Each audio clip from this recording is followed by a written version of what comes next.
Les parents qui occupaient le beffroi de Lille depuis mercredi pour se plaindre des problèmes de garde, on parle toujours des enfants, sont descendus ce vendredi matin.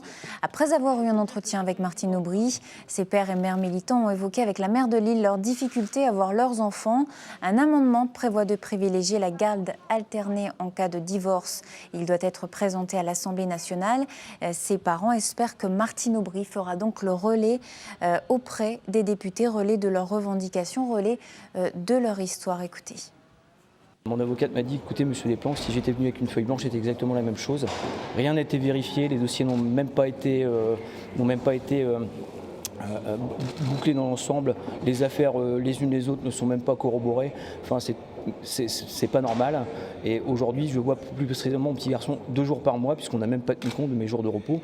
Une journée, le temps qu'il serait habitué à moi, en fin de journée, oui, effectivement, il commence à me dire papa, enfin, de moins en moins. Lorsqu'il s'agit d'un couple qui est normalement équilibré et reconnu par la justice ou par l'ensemble, il faudra que la résidence alternée soit d'office attribuée de droit. Et puis après, à ce moment-là, les couples, sachant qu'il y a égalité entre la mère et le père, eh bien les couples, à ce moment-là, proposeront très certainement une entente à l'amiable. Les témoignages qui ont été entendus par Martine Aubry. La maire de Lille a reconnu des dysfonctionnements dans les dossiers de ses parents. On l'écoute.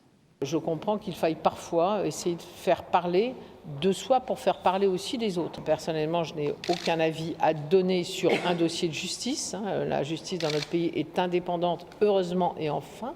En revanche, quand il nous semble qu'il y a des dysfonctionnements, c'est notre rôle de pouvoir les apporter. On n'est plus, il y a 50 ans, où on pensait qu'un père n'était pas capable de s'occuper de son enfant. Les jeunes générations nous montrent abondamment qu'ils sont dans la même capacité à nourrir, à bien élever, à changer un enfant, à l'accompagner à l'école, à lui apporter surtout la nécessaire affection dont un enfant a besoin pour pouvoir se construire. Et donc, il faut que la règle aujourd'hui, la loi, suive ces nouvelles pratiques.